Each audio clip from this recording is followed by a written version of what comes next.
அன்பின் பிடியில் எல்லா உயிர்களும் இன்புற்று வாழ்க.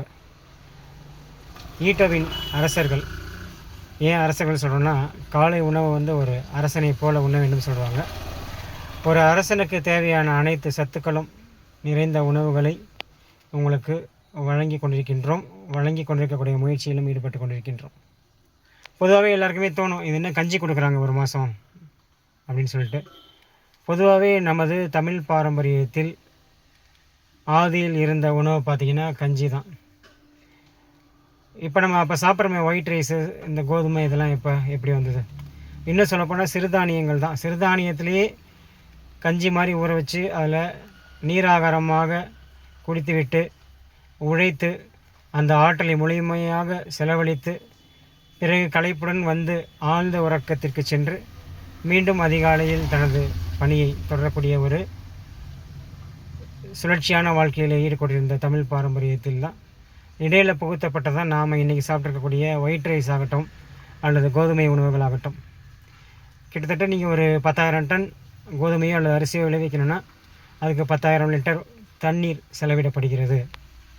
இப்போ இதே ஒரு 10,000 டன் சிறுதானியம் விளைவிக்க வேண்டும் என்றால் அதற்கு ஒரு 2,000 லிட்டர் தண்ணியே போதுமானது. அப்போ எந்த ஒரு சூழ்நிலையிலும் தன்னை தகவமைத்து கொண்டு வாழக்கூடிய ஆற்றல் சிறுதானியங்களுக்கு உண்டு. அதே போல் இந்த பாரம்பரிய அரிசிகளும் சரி, வெறும் சூரிய ஒளியிலிருந்து கிடைக்கக்கூடிய ஆற்றலை வைத்துமே பிரதானமாக கொண்டு நீரை குறைந்த அளவே உட்கொண்டு வளரக்கூடிய பாரம்பரிய அரிசி வகைகளும் உண்டு. அப்போ காலையில் நாம் ஒரு உணவு சாப்பிடும் பொழுது அசத்து இல்லாத உணவுகளை சாப்பிட வேண்டும். நாம் எவ்வளோ குவான்டிட்டி சாப்பிட்றோன்றது முக்கியம் இல்லை, அந்த குவான்டிட்டியில் எவ்வளோ குவாலிட்டியான எனர்ஜி இருக்குது அப்படின்றது தான் முக்கியம்.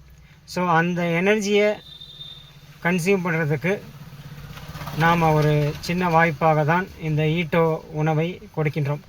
அப்போ நம்ம என்ன தினைக்கும் கஞ்சி தானே குடிக்கிறோம், இல்லைன்னா அப்படி பெருசாக சத்து கிடச்சிட போகுது. நாங்களுமே கருப்பு கவனி கஞ்சி காய்ச்சுவோம், பூங்கார் அரிசி கஞ்சி செய்வோம், நாங்கள் பாரம்பரிய அரிசி சேர்த்துக்கிறோம் அப்படின்னு சொல்லி எல்லாருக்குமே சில கேள்விகள் மனதுக்குள்ளே எல்லாம். அல்லது பாரம்பரிய அரிசிகள் சாப்பிட்டு கொண்டிருக்கலாம், அதில் ஒன்றும் தவறில்லை. கேள்வி எழுவதும் நியாயமானது. அப்போ ஏன் நம்ம ஈட்டோவில் வாங்கணும்? இது குறித்து ஏற்கனவே நம்முடைய அறிமுக காணொலியில் நான் டீட்டெயிலாக சொல்லியிருக்கேன். ஒரு உணவின் அமிலத்தன்மையும் காரத்தன்மையும் நமது உடலின் ஆற்றலை நிர்ணயிக்கிறது. காரத்தன்மை என்பது அதிகமாக இருக்க வேண்டும் அமிலத்தன்மையை காட்டிலும். அதே போல் எவ்வளவு கன்சியூம் பண்ணணும். இப்போ ஒரு கருப்பு கவுனி அரிசி எடுக்கிறீங்கன்னா அது எந்த அளவு எடுக்கணும், தொடர்ந்து எவ்வளோ எடுக்கணும், அது கூட சரிவிகிதமாக வேறு எந்தெந்த அரிசிலாம் ஆட் பண்ணி நம்ம ஏற்றுக்கலாம். ஸோ அப்படி பார்த்து அந்த நியூட்ரிஷன் வேல்யூ கெடாமல் ஒரு பொருளினுடைய இயல்பு தன்மை அதன் சத்திலிருந்து மாறாமல் எதனுடன் கலந்து சரிவிகிதமாக கொடுக்க வேண்டும் அப்படின்றதில் நம்ம ரொம்ப கவனத்தோடு ரெடி பண்ணி தான் இந்த ஈட்டோ டீடாக்சிஃபை கஞ்சி கொடுக்குறோம். ஸோ இதனால தான் உங்களை ஒரு மாதம் இந்த டீடாக்சிஃபை கஞ்சி குடிங்க அப்படின்னு சொல்லி நான் சொல்லிகிட்ருக்கேன் தொடர்ந்து. இந்த கஞ்சியில் ஒரு அற்புதம் என்னென்னா, ஒல்லியாகணும் இல்லை உடல் இழைக்கணும், தேவையில்லாத கொழுப்புகள் கரையணும்னு நினைக்கிறவங்க இந்த கஞ்சியை மட்டுமே காலையில் கன்சியூம் பண்ணுங்கள். 1 மாதமோ அல்லது 2 மாதமோ 3 மாதமோ அவங்களுடைய உடல் எடைக்கு ஏற்றவாறு.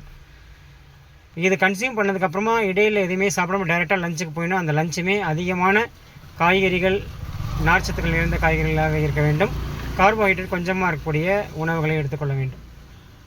ஸோ அந்த இடைப்பட்ட நேரங்களில் சாப்பிடாமல் இருந்து மத்தியானம் மட்டும் சாப்பிட்டாங்கன்னா உடம்பு இழைக்க ஆரம்பிச்சிடும்.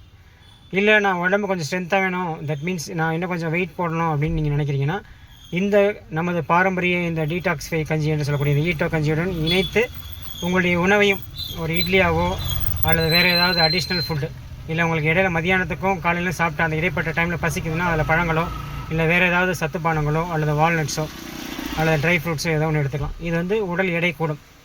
அப்போ சில பேருக்கு ஒரு கருத்து தோணும், எனக்கு நான் ஏற்கனவே உடம்பு வெயிட்டாக இருக்கேன், இந்த கஞ்சி சாப்பிட்டா இன்னும் வெயிட் ஆகுதுன்னு சொல்லிட்டு. சில பேர் நான் ஏற்கனவே ஒல்லியாக இருக்கேன், இது சாப்பிட்டா இன்னும் உடல் இழைச்சிருமோன்னு. உடல் இழைப்பதற்கும் உடல் பருமன் அடைவதற்கும் இந்த கஞ்சிக்கும் எந்த சம்மந்தம் கிடையாது. நம்மளுடைய ஆற்றல், உட்கொள்ளக்கூடிய உணவினுடைய அந்த ஆற்றல் சமநிலைப்படுத்தப்படுகிறதா, உள்ளே எவ்வளோ எனர்ஜி கிரியேட் ஆகுதோ அந்த எனர்ஜி வேர்வையாகவோ அல்லது உழைப்பாகவோ வெளிவர வேண்டும். அப்போனா நமக்கு எந்த ஒரு தொந்தரவுமே கிடையாது. அப்படி வெளிவரலாம் நம்ம ஒர்க் அவுட் பண்ணணும், ஒரு எக்ஸசைஸ் பண்ணணும், வேர்த்து விறுவிறுக்கிற அளவுக்கு. அப்போ நடைப்பயிற்சி பண்ணலாமா? நடைப்பயிற்சி பண்ணுவதை காட்டிலும் ஓடும் பயிற்சி, அதாவது நீங்கள் நடக்கிறதே வேகமாக நடக்கணும், உங்களுக்கு வேர்வை வெளியில் வரணும். அந்த காலத்தில் ஆதி தமிழர்கள் அவங்களுடைய வாழ்வியல் ஆதாரமே விவசாயமாக இருந்தது. அதனால் குடும்பத்துக்கு எல்லாருமே ஏதோ ஒரு விவசாய பணியில் ஈடுபட்டு கொண்டு தான் இருப்பார்கள். வயலுக்கு போய் தான் விவசாய பணி செய்யணும் கிடையாது. வீட்டில் அந்த நெல் குத்தரிலேருந்து மூட்டை தூக்கி வைக்கிறதுலேருந்து அந்த மூட்டையை ஸ்டோரேஜ் பண்ணிக்கிறதுலேருந்து அது க்ளீன் பண்ணுறது, இது மாதிரி நிறைய ப்ராசஸ் இருக்குது. ஸோ இது எல்லாத்துலேயுமே அவங்களுக்கு அந்த உழைப்புக்கான அந்த உட்கொண்ட உணவினுடைய அந்த வேர்வை வெளிவந்துவிடும்.